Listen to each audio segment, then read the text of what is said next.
Good evening and welcome to another class in the Manhood series.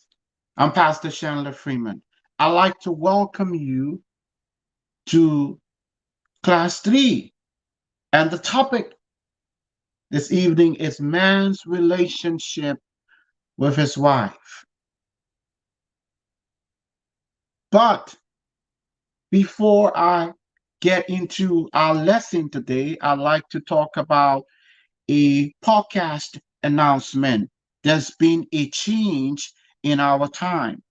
Starting next week and the weeks following, our time is going to be every Tuesday at 7 p.m. CST and 8 p.m. EST.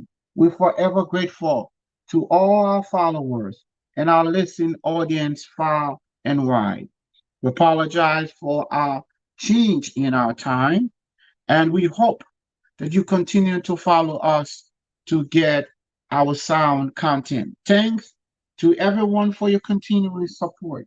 This is Pastor Chandler Freeman on behalf of the Gospel Reach team. Let me tell you a little bit about who I am. I am a native of Liberia, a country in West Africa. I gave my life to Jesus Christ in 1986. I was ordained minister of the gospel in 1999. I'm a trained pastor and a teacher. My passion is teaching the true word of God. And so, through the truth of scriptures, individuals can be able to live a meaningful, purposeful, victorious, prosperous, and abundant Christian life. My hobbies are reading, writing, ranching, and grilling. My favorite team is the Dallas Cowboys. I'm a father, a businessman, a transformational leader, and a counselor. Today, we're talking about man's relationship with his wife. But let's start with why you shouldn't rush into marriage. Well, rushing into marriage is a desperate move. It's an emotional move. It's not waiting on the Lord. The timing of the Lord move. It is not a sober, clear-minded move. So getting married will not make a woman uh, want you or love you. Getting married is not going to make a man love you. You might not even be emotionally ready to deal with everything. Marriage, you need to be ready emotionally, and emotional maturity is important. Now, if you rush into marriage, you will find out things about that person later because you didn't take the time. Beware of shocking discoveries because you were in a hurry.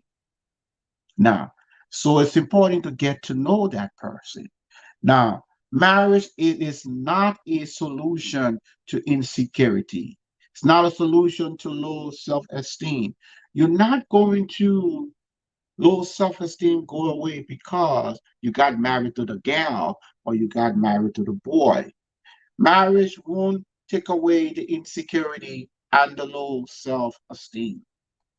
Now, what's the problem with rush marriages? The problem with rush marriages is that it ends in divorce and hurt and bitterness. Divorce is not a joke. It's very expensive, emotionally draining, and emotionally cutting.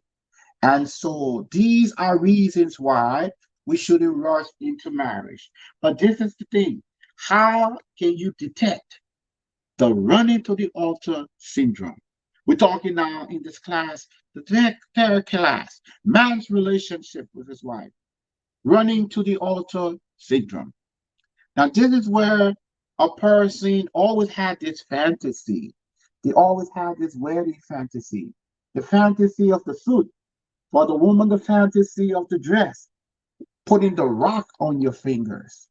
These are all wedding days fantasy. And showing this big wedding and going for this breathtaking honeymoon. But it's important for us to understand that the wedding day fantasy, the marriage is more than the wedding day fantasy. The wedding is just the beginning, and the marriage, it takes a lifetime. Well, when the person is so obsessed and it's just about the wedding day fantasy, that is detecting the run to the altar syndrome. Well, there are individuals who are settled. Settling is where you say being with this person is more important than being alone. Marrying the person only because you cannot live alone. Well, how do you know a person is not ready? Well, flirting with others before marriage, flirting with others during marriage means you're not ready for marriage. You have to get to know yourself. If you want to get married only because you can't stand to be alone, can't stand to sleep alone, can't stand to eat alone, these are not reasons why you should get married. It's important for you to get to know yourself, know thyself. So important. Trust. If you do not trust the person, it means you're not ready for marriage. Finally, let's talk about the family piece.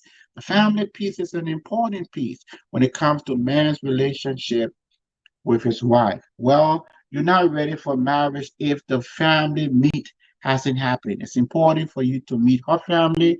It's important for her to meet your family, to meet her kids, meet your kids, and so see what the individual is like around the kids and their family, the influence the family has upon them. And so when that is hasn't happened, you're not ready for marriage. All right, let's talk about what makes an individual a good spouse, right? The individual maturity, the ability, the individual, the maturity, the mindset of that particular person, how the person thinks, how the person handles situations. That's what maturity is all about, publicly and privately. How about individual openness, the vulnerability around you? And honesty. Honesty is not just when they're around you. Honesty is when the individual is not around you. A person can be a totally different person around you and be a totally different person when they're not around you. But what honesty, how you know that person is a good spouse? Honesty.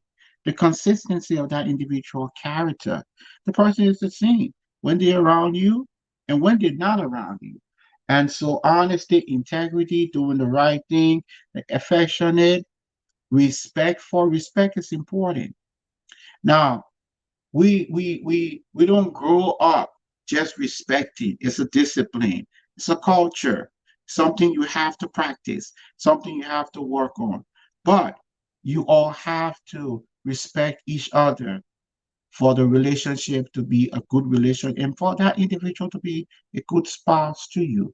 Finally, when we talk about what makes a person a good spouse, how about a sense of humor? The ability for you to joke with each other, to laugh about things, not being all tense, serious all the time, but just the ability to have a sense of humor. That's very, very important. How do you know your relationship is healthy? The way you know it, intimacy. The intimacy is not just the goals you all work on together, but intimacy is when the focus is just on each other. That's time when you all take out time just for each other. Intimacy is an important factor. Communication is important. You all have to learn what time to communicate and to know how to communicate to that person.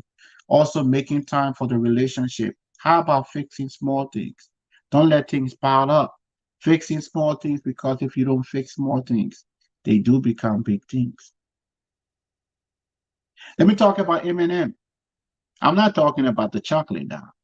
I'm talking about marriage material, but M&M, because how sweet it is, how chocolate it is going to always help you to remember marriage material.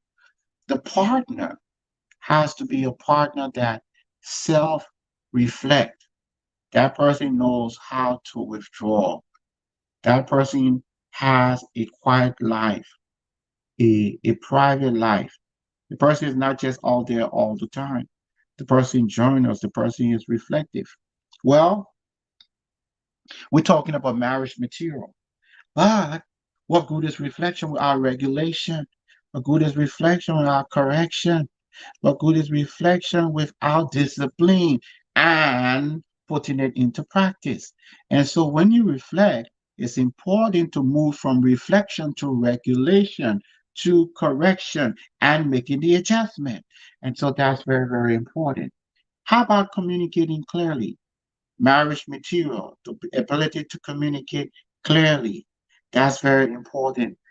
Supportive is so key when it comes to marriage material. You all have to support each other. And support can be one way. You can just support her without her supporting you. She can support you without you supporting her. And so support, you're talking about mutual support, right? Supportive, I'm talking about, and this is the buzzword on the marriage material. Be supportive, but not competitive. There is no way if you're competitive that it's going to last. It's not going to.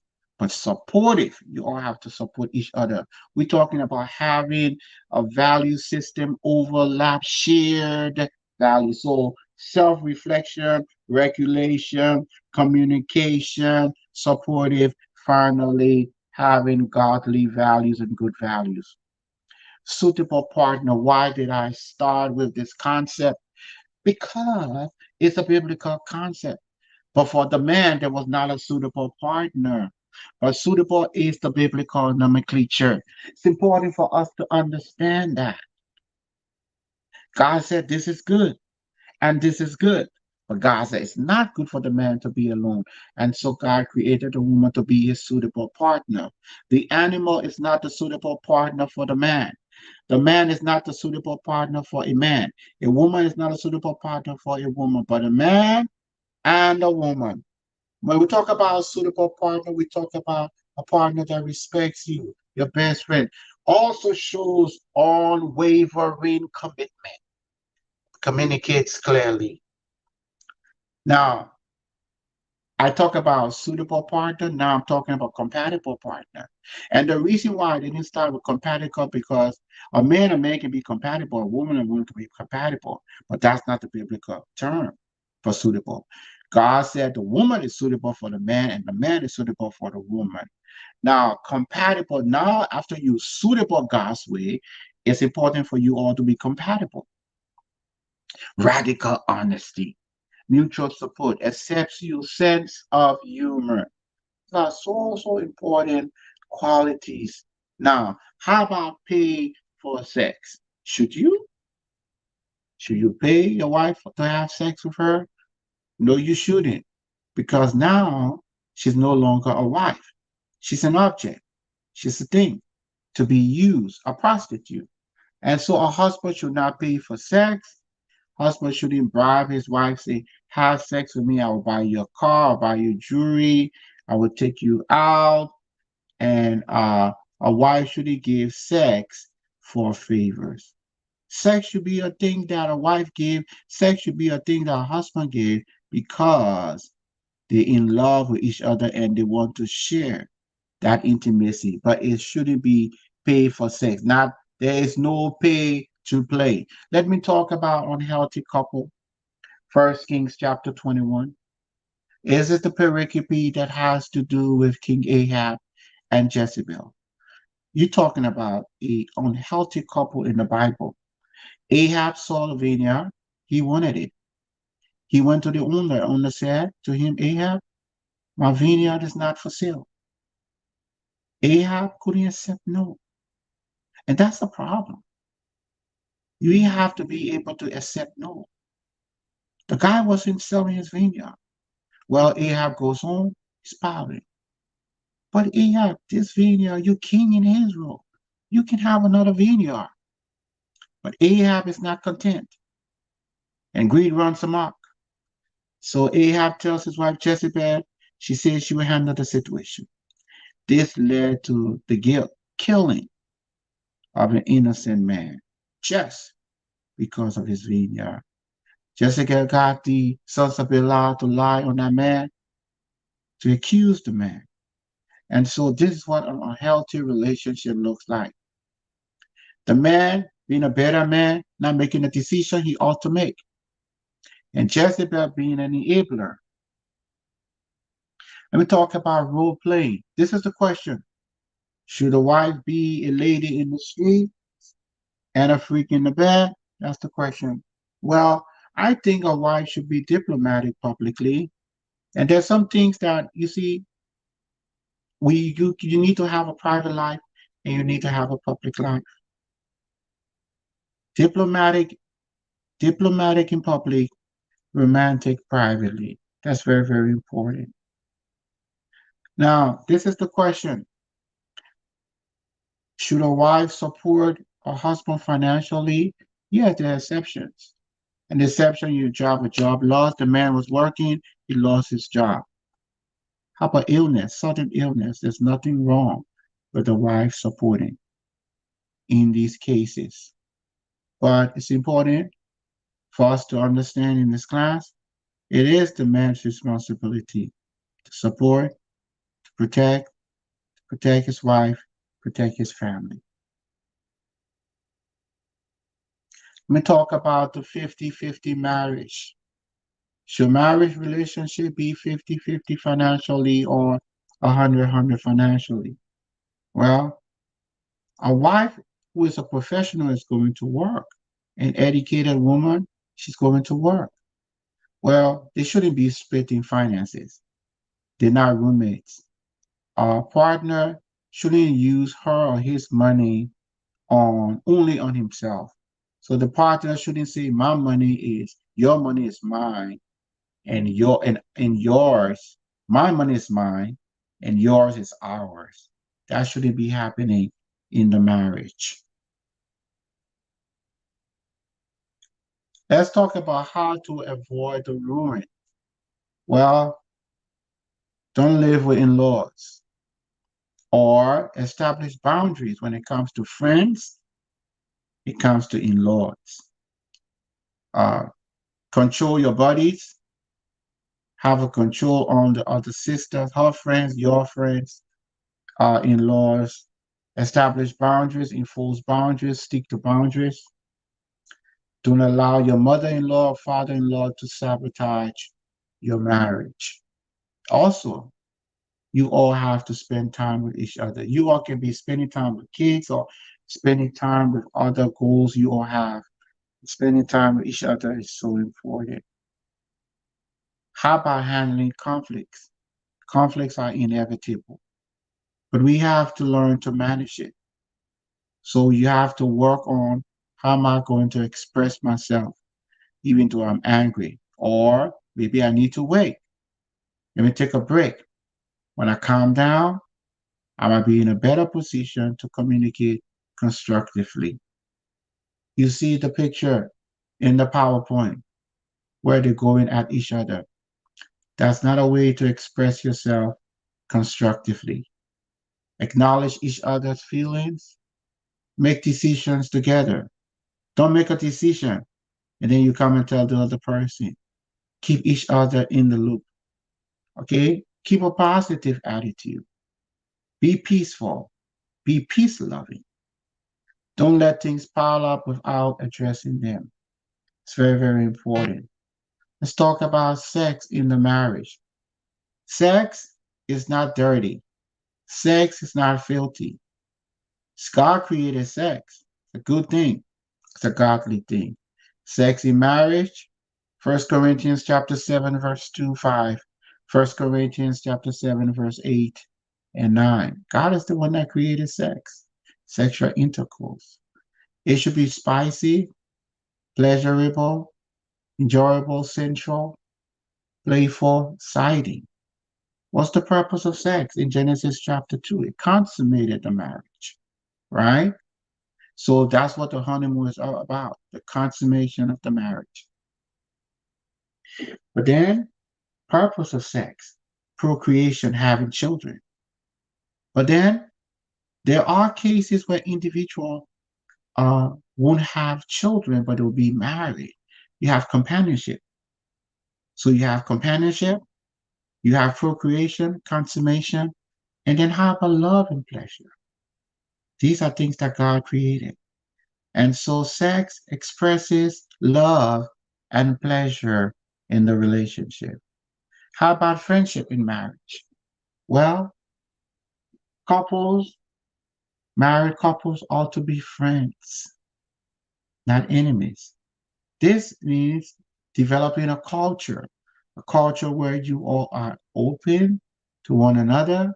You're not worried when you have to communicate with that person, and a no judgment zone, no judgment environment where you're not feeling insecure.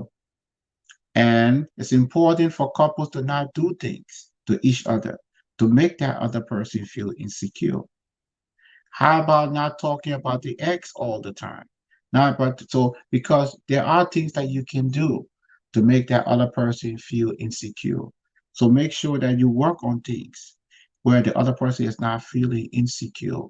Do your best to not make the man feel insecure. Do your best to not make that woman feel insecure. Right? Your education ought not to be used as a weapon. Don't use your degrees against her. She shouldn't use her education against you. Education just means you all have better skills to make an honest living and to live in a peaceful way. Spend time together, play together, meet each other's emotional needs, not being one sided, but meeting his need and meeting her needs, right? So important. Staying present in the marriage. A person can be in a marriage and they've checked out emotionally. So they're just going through the motions. They're not present. Explore each other's interest. Continue to understand your partner's love languages. How do you contact me? Well, you can email me, g_Chandler at hotmail.com. My mailing address, Gospel Reach Ministries International, P.O. Box 906, Hurst, Texas 76053. Thank you so much for watching. I see you next week. Remember, there's a change in our time. And so next week, the time is going to be, and the weeks following, 7 p.m. CST, 8 p.m. EST. I'd like to thank you for watching. If you have feedback, please let us know via social channels or via email, ge_Chandler at hotmail.com. Thank you for attending class.